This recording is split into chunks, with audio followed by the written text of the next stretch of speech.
Okay, oh, good. Okay.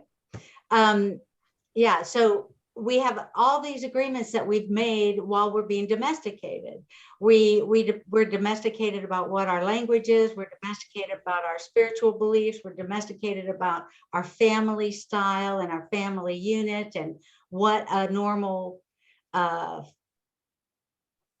female child would look like at this age, right? And how Mhm. living in Florida and being a Christian, say. So we have a million of those. And yes, I was raised to dress appropriately for the occasion. So when I show up, I have that societal norm, that domestication that I've received from my domestication saying I should be dressed appropriately for any event that I'm at. Yeah, because part of what I heard in it was mutual respect. You respect, if you go to church, you want to be dressed as the people in the church are. And so I was the number two, go back if I was close enough. And part of that wasn't really an assumption, but it was respect of a cultural norm. Yep. And that's what led to the question. Yeah. Yep. Very good. Yeah, exactly. Exactly. Anybody else? But thank you for bringing on that whole other level and layer. But I love the one that says that I'm going to go home and then I'm going to stew all night because my friend misled me. The whole idea that that to do that, I would feel like I was tricked. I had been tricked. And so now I'm going to be mad at you because you misled me. And I'm making all this assumption about the reason that all happened. And then I'm taking it personally.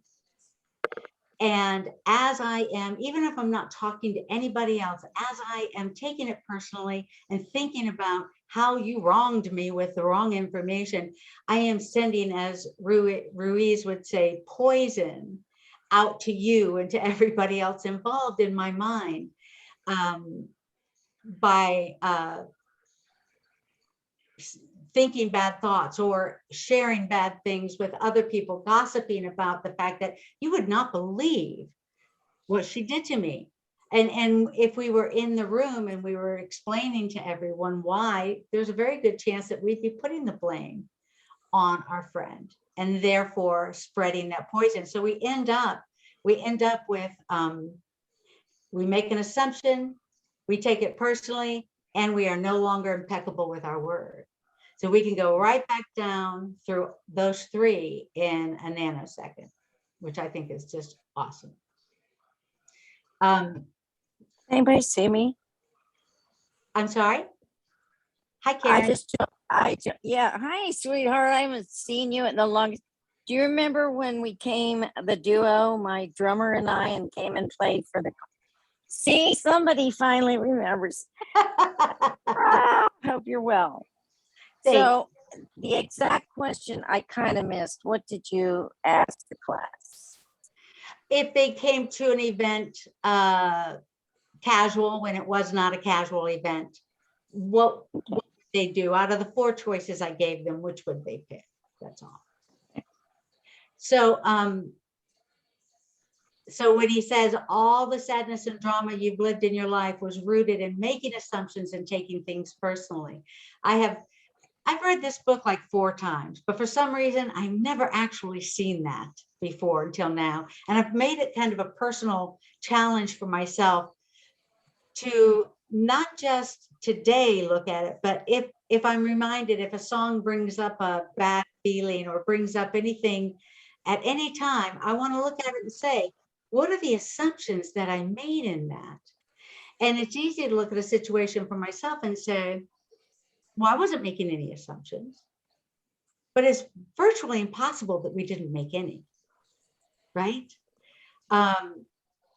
So he uses this great example of being in the mall. He says, you're in the mall, you see someone that you like, you know those people that you like. So you see somebody that you like and you smile at them. they smile back at you and then turn around and go on about their shopping. Now, when I read that in the book, I said to myself, ooh, they didn't like me. And they ran away as soon as they could. As soon as they saw me, they and then ran the other direction, right? That was my assumption. But what he says is that he would take that as if they like him too, right? Because they smiled back. So, and I had to laugh right off the bat because I'm like, oh, I didn't come up with that one at all. I thought for sure they went, oh God, there she is, and took off running. But, and then he goes into, so the person that you like smiles at you, and you take that in that they like you too. And then as you're shopping and going on about your day, you're coming up with this whole scenario of the movie that you're making of the two of you now that you think that he likes you, right? And I thought that was fascinating. And he says, you know, you could even be married in this scenario. And I had to laugh because I'm like, yeah, I think I've probably held somebody hostage in my brain once or twice in my lifetime. So I totally got that, right? And of course, the medicine for this poison that we're creating is to ask questions, get clarification. It seems so simple, but we don't do it very often. We don't do it very often because we can be afraid. And I know the first time I read this, I thought, well, all right, let me look at that. So yes, I'd be afraid that I would hear something I didn't want to hear. And even today, I still have to sometimes get myself brave enough to ask for clarification, which almost seems silly, but it's just the way it is. I'm afraid to hear something I don't want to hear. The problem is I'm already thinking the worst thing possible. So hearing what I don't want to hear couldn't be any worse than what I have already come up with, right? But that is what keeps me from asking the questions. So being very, very brave and being very, very aware that I am uncomfortable. I am taking something personally because I am making an assumption. And what I need to do is get clarification. I can think of no time that I have followed through on that, and that the answers for the clarification have been even nearly as bad as the answer I'd given myself as an assumption. Does that make any sense? Especially with texting today. Don brought that up on Sunday, and I hate it. And my entire family in Ohio, all they do is text. They never call. And I just can't, you know, for my part-time job, all we're doing is texting, and I'm looking at the computer all day.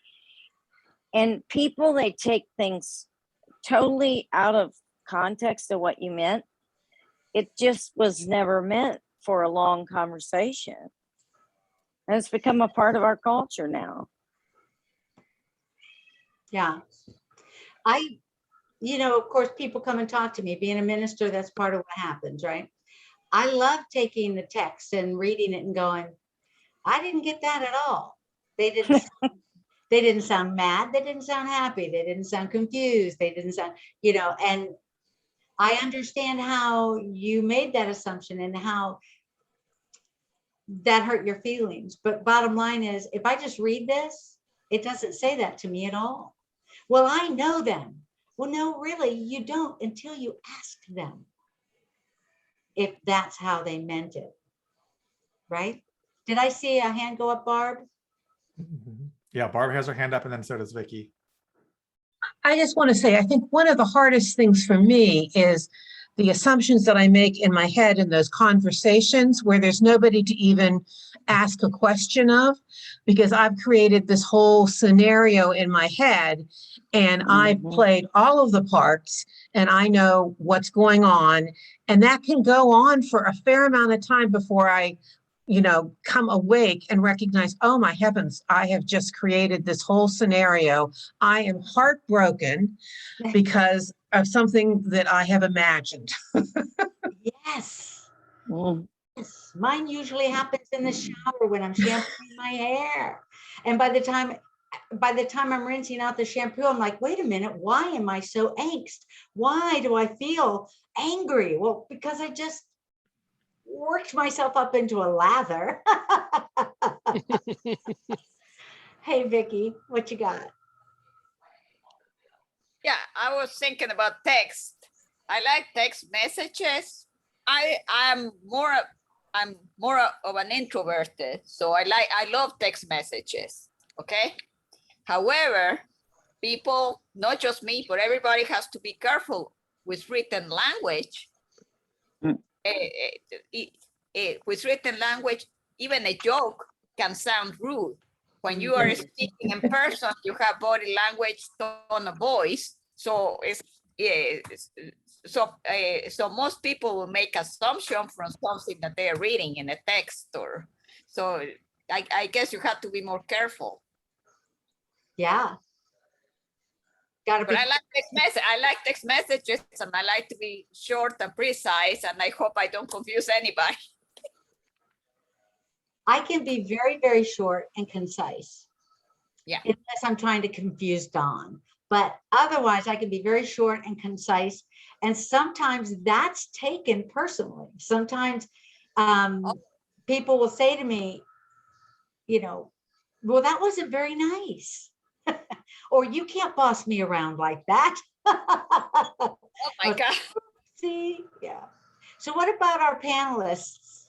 What do you guys, what did you get out of this chapter this week? What did you share on Sunday? Teresa, and I loved all of this, and I just think all of this is so good and such a great time. So again, kudos to you, Reverend Dawn, for birthing this for us. But yeah, what fun. And I said on Sunday, I said, we are absolutely our own comedy show, aren't we? I mean, when I can stand back far enough, when I get out of myself, and quit my suffering.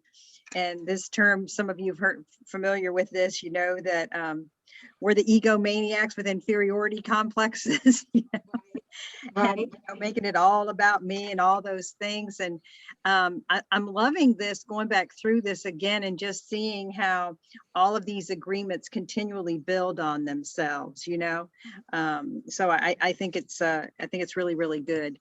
But I shared on Sunday, because this happened to me, during our class last week. My daughter and I text all the time. She lives in another state. And I was telling them, we're pretty verbose with each other. But I was busy trying to clean up and go home and stuff like that. So I just gave her some quick one-word answers via text. So by the time I got, she sends me back, "Are you okay?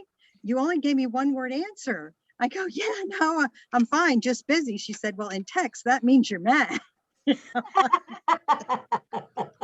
No, it didn't mean anything like that. But it's classic, isn't it? All that sort of stuff. Or, and I've done it myself too, thinking like a one-word answer. "Oh, well, that was cold," never considering, really what was happening with the other individual, because, it was all about me and how I was taking it and how they were responding to me. But I think that so much of this is, like I said, just so rich, that I loved about, I said on Sunday too, I said, "Hey, what's up with the always, when I'm assuming something, why do I go straight to the worst? Yeah. Why is my assumption not the highest and best? Why did I go there first? Where'd all that come from?" I mean, we Unity folks, we're going to get there now, but that's not always necessarily our first reaction, is it? If we're 100% honest, it's really like, oh no, why not highest and best first? That's a good question. I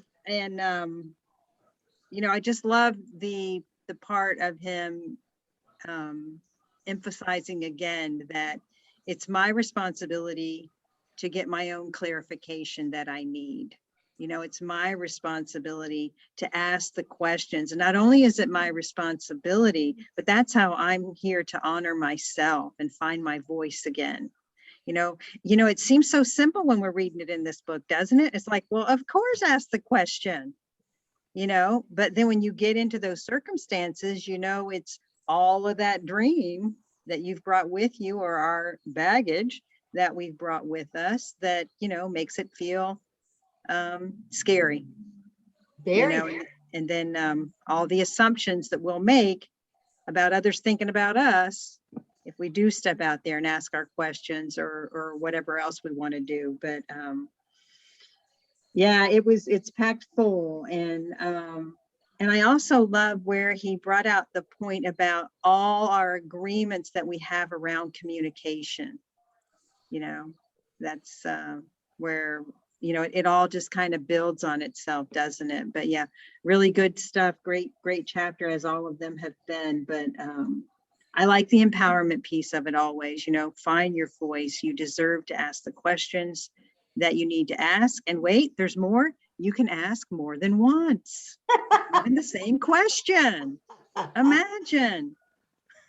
Even when people look at you like they're disappointed with you, if you still need the clarification, you have the right to ask. So, That's awesome. okay, that's enough for me now. Thank you. Love That's being with you all.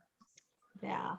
And what you said about, the communication agreements, and somebody mentioned earlier, they're changing for us drastically very quickly. And we're coming up with new agreements and half agreements. And like your daughter said, well, that means on text that you're mad. Well, it doesn't if I read it that way, right? But half the people probably think it is, and the ones that are over this age think it's something else. We're coming up with a lot of very confusing, very quick change communication agreements that most of us don't know anything about yet. Interesting. Hey, Barb, you still have your hand up? Take it down. I just wanted to say, because, Teresa, when you mentioned we always go negative, it's called the default mode network in our brains. And we do go there. That's exactly where we go first. And it's hardwired into us.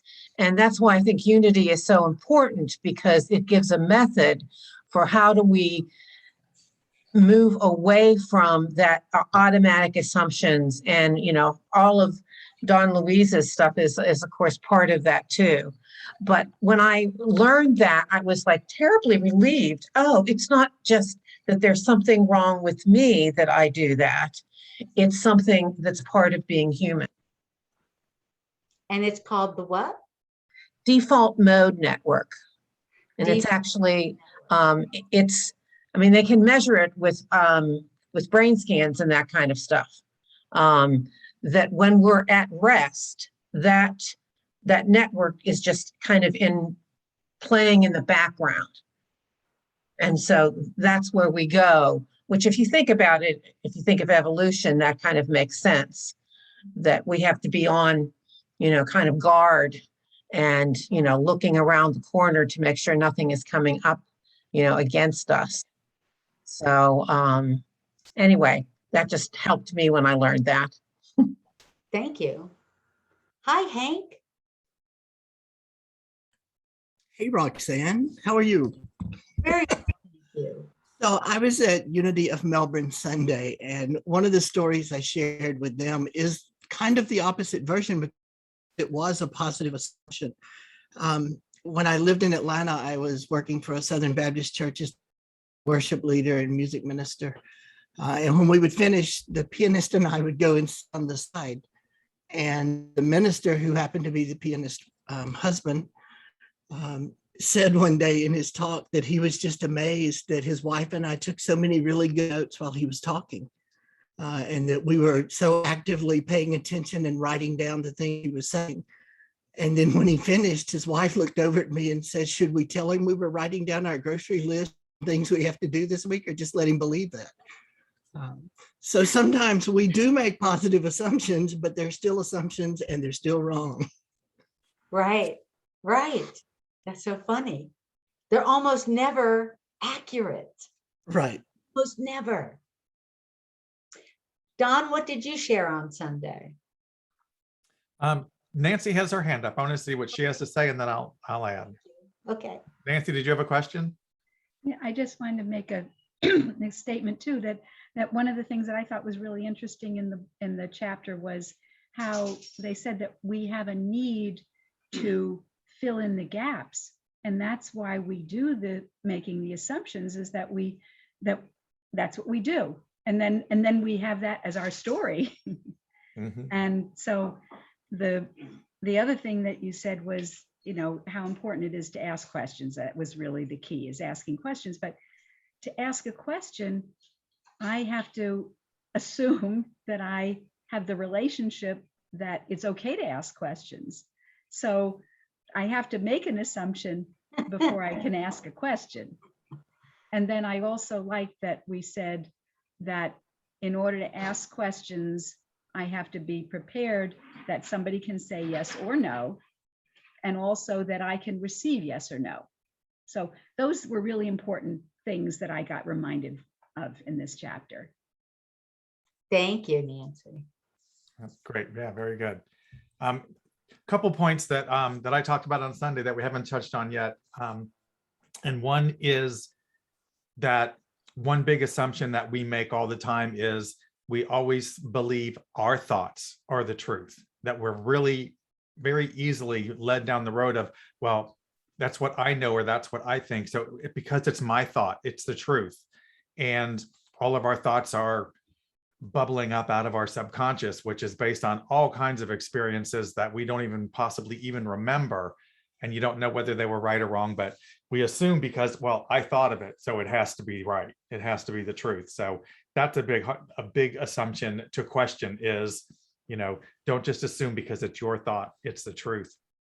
And the other thing I brought up, again, was what I said about the second agreement, not to take anything personally, that there's a retroactive component to this too, that if you look back at conflicts or things that have happened in your past and you've made a judgment and you're holding a grudge, there's a reason why you haven't been able to get past it or why it's still hanging on, you're still carrying it forward.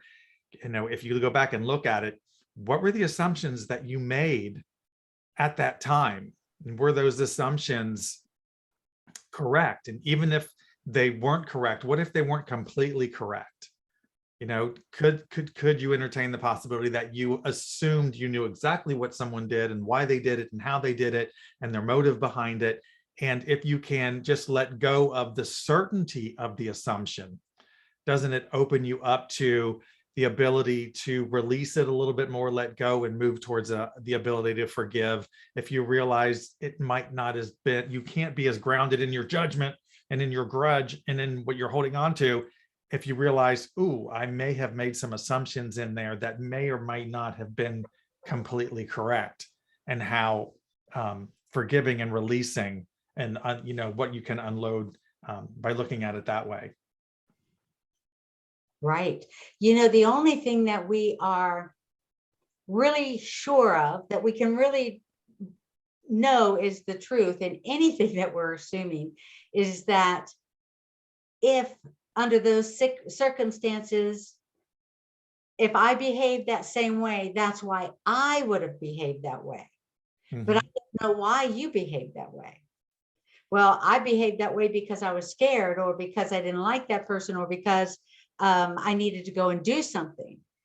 I can look at a situation and say, well, I know that that's what they did it, and they did it because of this. Well, no, actually, the only thing you know is if you had done that, that's why you would have done it. Right. Because that's the only story that we know is our own. Right. Very interesting. We can take a break, right? Or does anybody have anything they want to throw in? I guess we could do a few more minutes if somebody wants to. All right. All right, let's take a 5-minute break, everybody. Go refresh your coffee, your tea, your iced tea, and come back at 7:55. All right.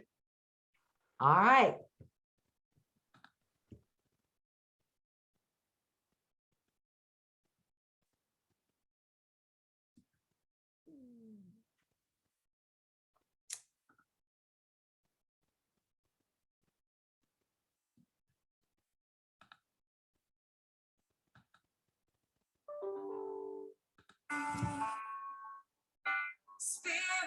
90%. Connected to VONLAPGOPSPAC.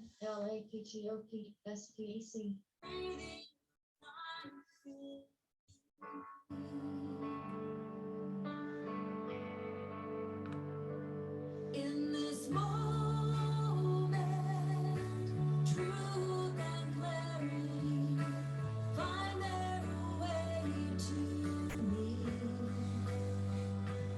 In this moment, I'm where I should be, safe in the arms of love.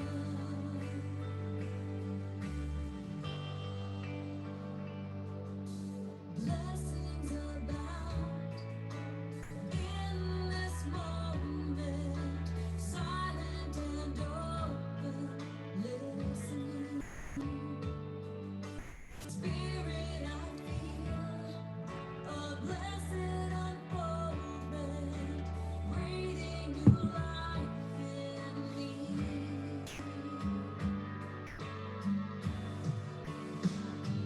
In this moment, truth and clarity find their way to me. In this moment, I'm where I should be, safe in the arms of love.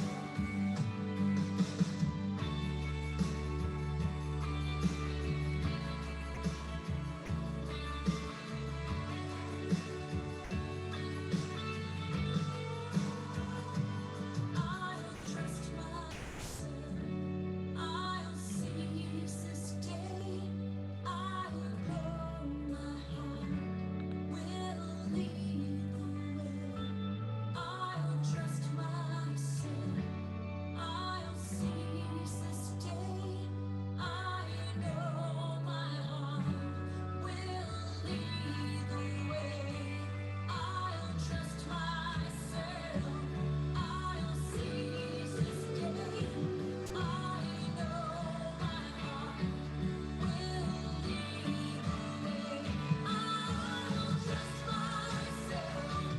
I'll cease this day. I know my heart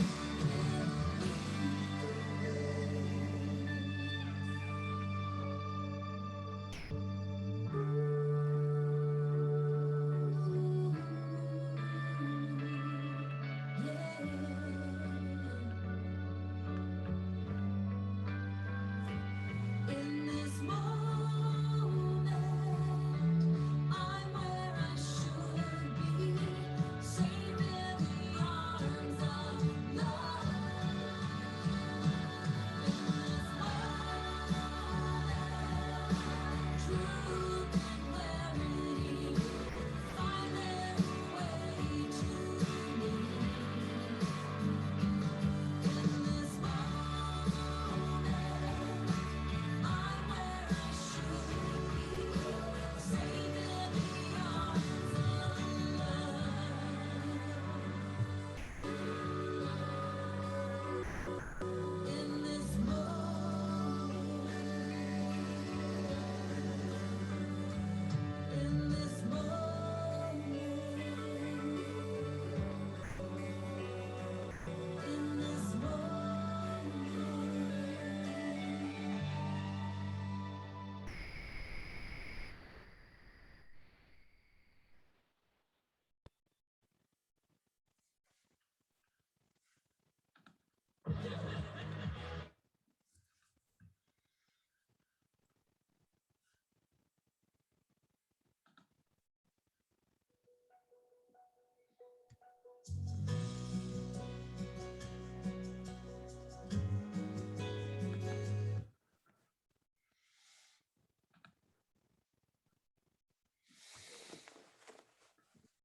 All right, welcome back. Welcome back. Hello, people.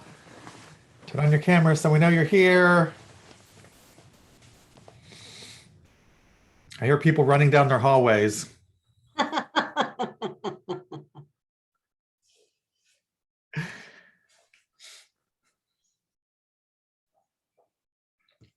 Tell me, Uh, There we go. Now we're back. Okay, awesome. So we are going to break into small groups in a moment, but I want to tell you a story. I've been working the 4 agreements on the 4agreements.com, the website, and you can go through either 5 or 10 lessons or whatever. And I've been working those lessons throughout this series this time. So I want to share a couple of things with you, but on this particular agreement, there are 3 questions that were asked at about this time. It says, take a moment to recall a comment you made that caused someone to react with anger, annoyance, or frustration. Did you make an assumption? The second one is, if your comment was an assumption, do you believe the other person would have reacted differently if you had asked questions instead of making an assumption? And if not, why not? Now recall something you told yourself that caused you to suffer with anger, worry, sadness, or fear. Did you make an assumption? If so, did you find out later that your assumption wasn't true? So I'm going to work, honestly, the story I'm going to tell you can take all 3 of those. But as I'm telling my story, I'd like each of you to think about a time that you made an assumption that caused you or someone else to be angry, sad, annoyed, frustrated, and whether or not it was an assumption and whether or not it was true, or if you ever were able to find out whether or not it was true. So I worked at a company for 13 years. And for the first 8 years of my tenure there, I had lunch with the same 2 women every single day, every single day. I love these 2 women a lot. And, you know, the first few years we had a really good time. Then it became that we were talking about things going on at work and not necessarily good things that were going on at work. We were talking about things that we weren't happy with, or gossiping about people that were at the job. And after a while, I started to really think, why am I doing this? First off, I'm trying to not gossip. And here I am, I've got my own little gossip clan set up at work. So the first of the 2 women that I saw, I said, you know what? I've been realizing that I come home or come back to work from lunch feeling not good. My lunch doesn't digest well. I'm in a bad mood. If I didn't have problems before I went to lunch, I talked myself into problems. By the time I leave lunch, I would really like it if maybe what we would do is make a commitment to one another that we're going to talk about our families, or you know, our spiritual work, or anything other than negativity about our jobs. Because I actually loved my job, which was funny. Then I'd go to lunch and come back thinking, gosh, I should hate my job. But so the woman that I saw, and she totally agreed. She's like, oh yeah, that makes so much sense. So the 2 of us went to the 3rd woman's office, and we sat down and proposed our new way of having lunch. And starting that day, she never had lunch with us ever again, ever.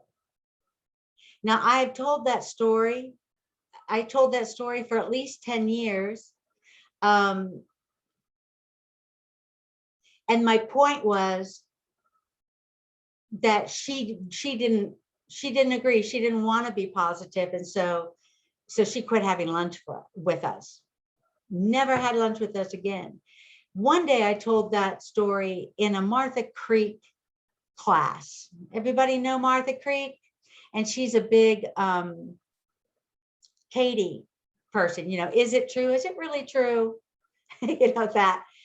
And I told that story in her class, and she looked me right in the eye and said, Roxanne, has it occurred to you that perhaps when the 2 of you came into her office, she assumed you two were blaming it all on her.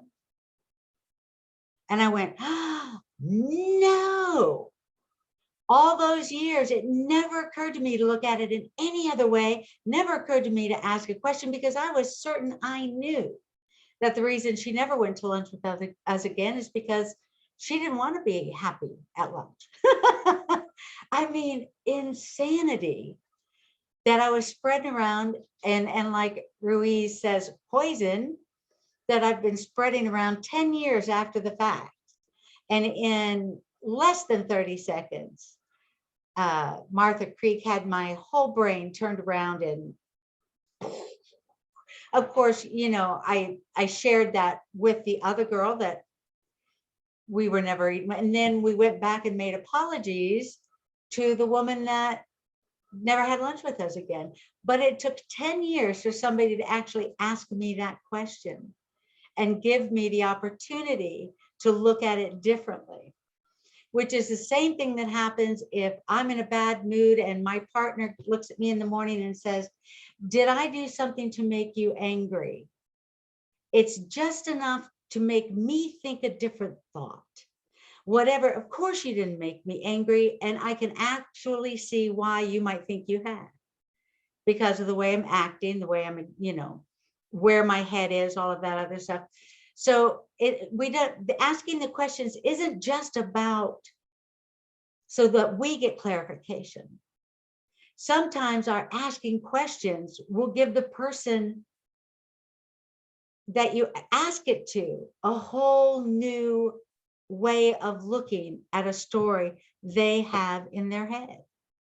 So I wanted to share that with you, and then I'd like to break into groups for a few minutes and share with one another times that we've had stories going on in our head. We don't know if they're true or not, or we found out that they weren't true, but they made us angry. They made us sad, because really at first when that happened with the lunch, I was very sad because we had a real, you know, I enjoyed having lunch with her every day. And then it just got to where, you know, I was just holier than thou, and I wanted to be positive and she didn't. And then Martha Creek happened. Always fun. So does that make sense? The instructions? Share with each other a time that you made an assumption that made someone angry, annoyed, frustrated, sad. And did you ask questions? Did you get clarification? Do you know that the story that you have is actually a true story? All that kind of fun stuff. Do you want to break us up, Don? Yeah, I'll do that. How much time do you want to give them? About 10 minutes, 15 minutes? 15. Okay. Sometimes you have some backstory you got to go into.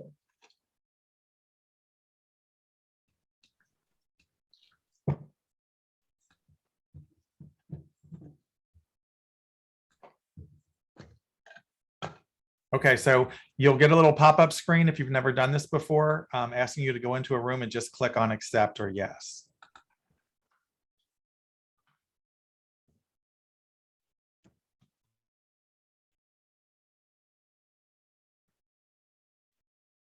And Roxanne, it did 12 minutes. Don't know why.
Did we get everybody back?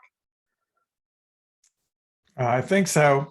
I think we beamed them up successfully. Awesome.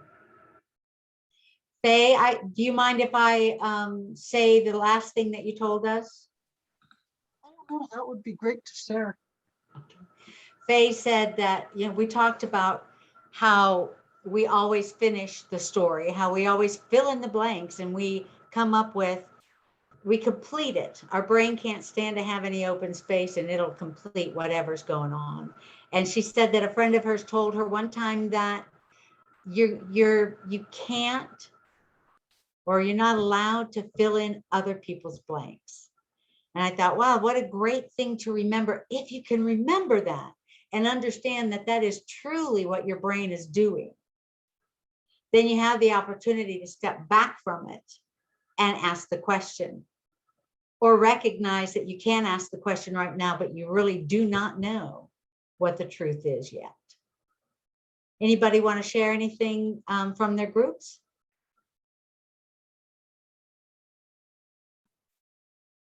Rusty, you got your hand up? Yes, could I just make a suggestion? Could we have like a minute warning when it's going to be over? Because it just like cuts. And, and somebody's in the middle of something precious and then it just like gets cut. Is that possible? Yeah, actually, you Minute should be able warning? to- there should be at the top of your screen, there should be a little countdown calendar clock that you can I watch. I saw that, but we were also engrossed in, Yeah, what she was saying. I sent a little broadcast message that said 2 minutes left at 2 minutes, but if you don't see it, it only stays up for a second in your screen, so. Okay, okay, thank you. Oh, yeah, I tried, but. Bye, Faith. Enjoyed what you said, Faith. Good luck. Well, if anybody got caught off, do you want to finish your story with the rest of us?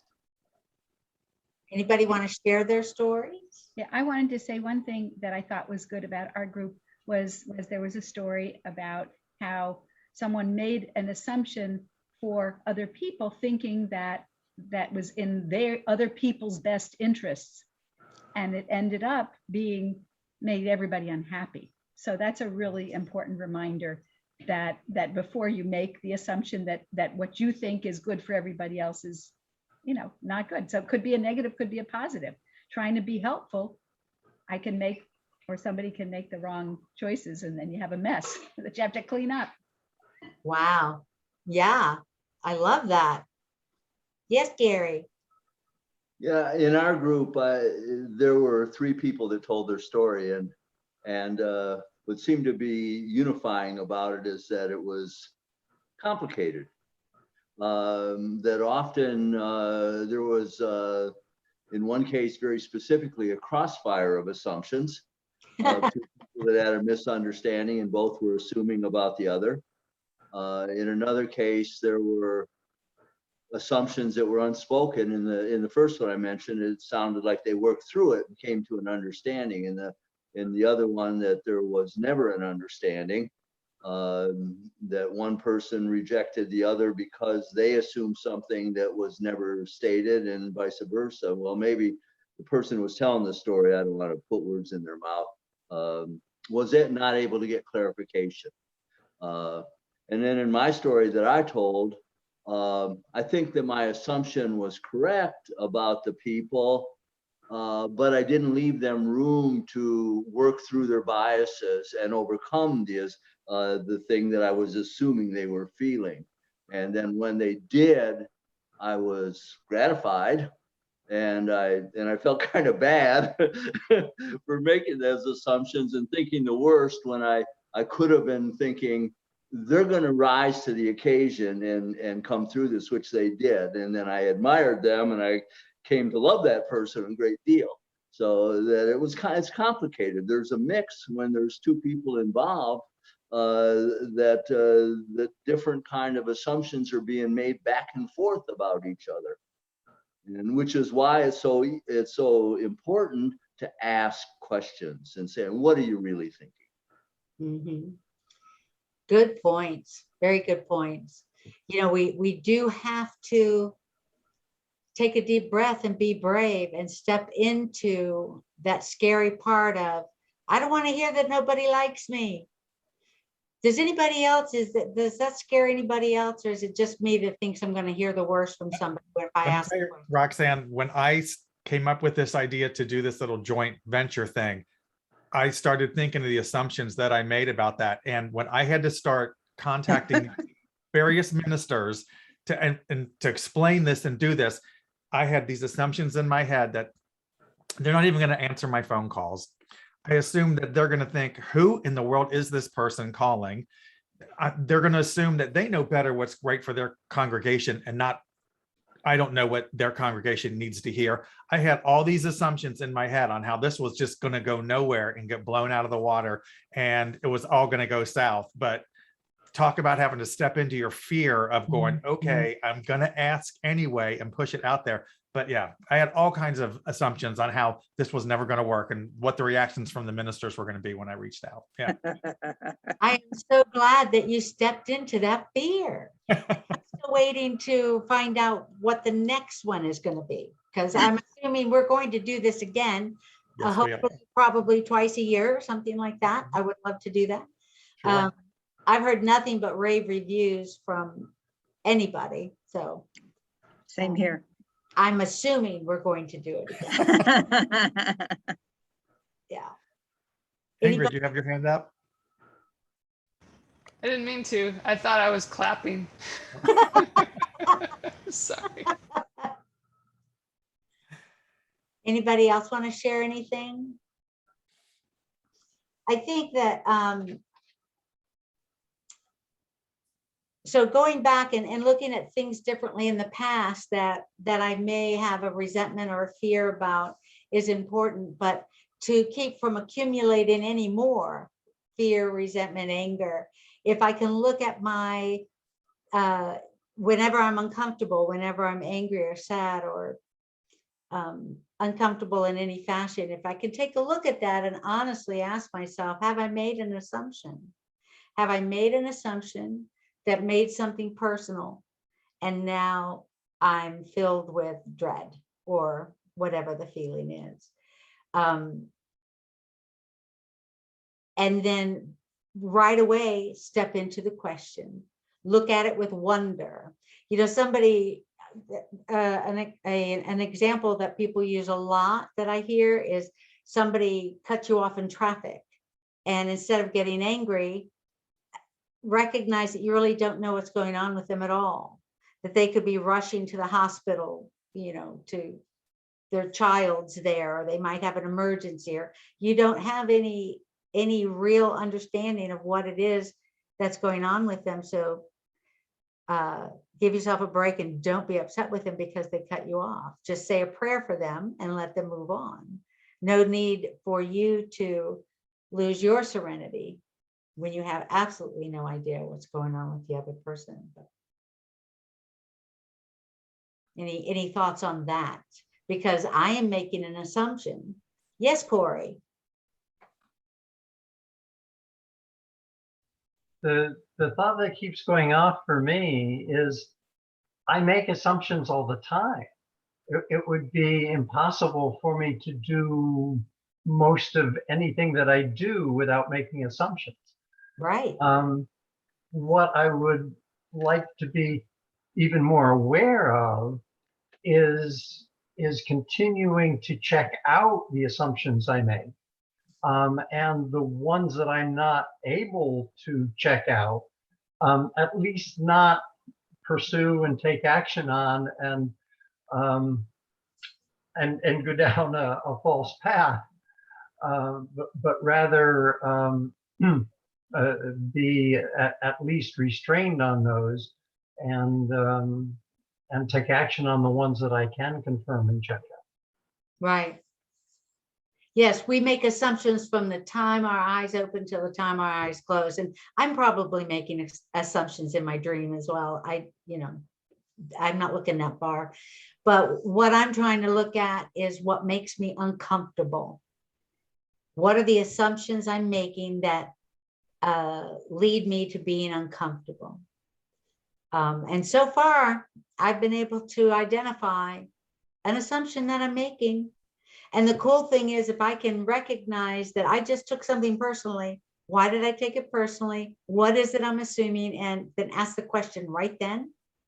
It's like such a freedom to be able to go, and not have to follow through on that resentment, anger, or fear. It's pretty cool.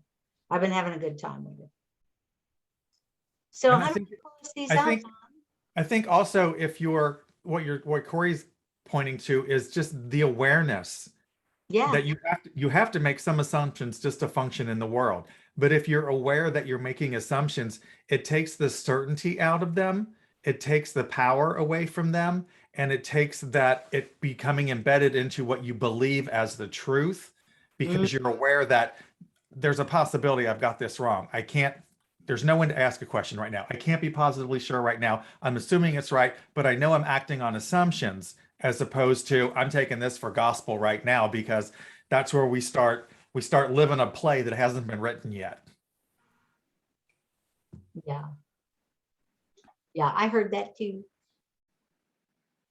Anything else before we close out? Do we close out in prayer? Do you have a finishing thing that you do, Dawn? I can't remember. I'm No. really here every week, but I don't remember. Thanks for paying attention, Roxanne. I appreciate that. Don't take it personally, Dawn.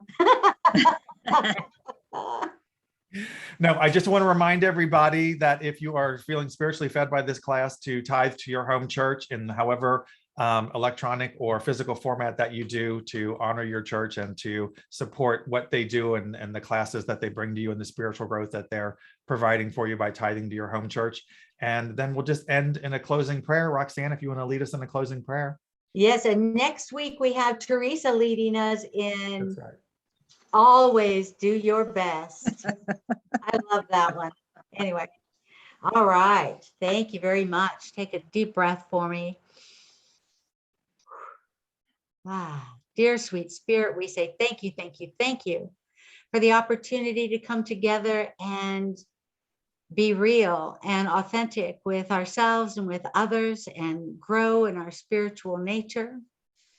We see each and every one of these beautiful souls being led into a beautiful evening, comfortable sleep, and refreshed for a new day tomorrow. And so it is. Amen. Amen. Yay. Thank you, Roxanne. Thank you, Don. Thanks, Thank you, everybody. Roxanne. Participating. All right, we look forward to Reverend Teresa next week. Come back. Woo, thanks, Bye-bye. everybody. Good night. The Unity Buffet. Yes. Thank you, everyone. Thank you.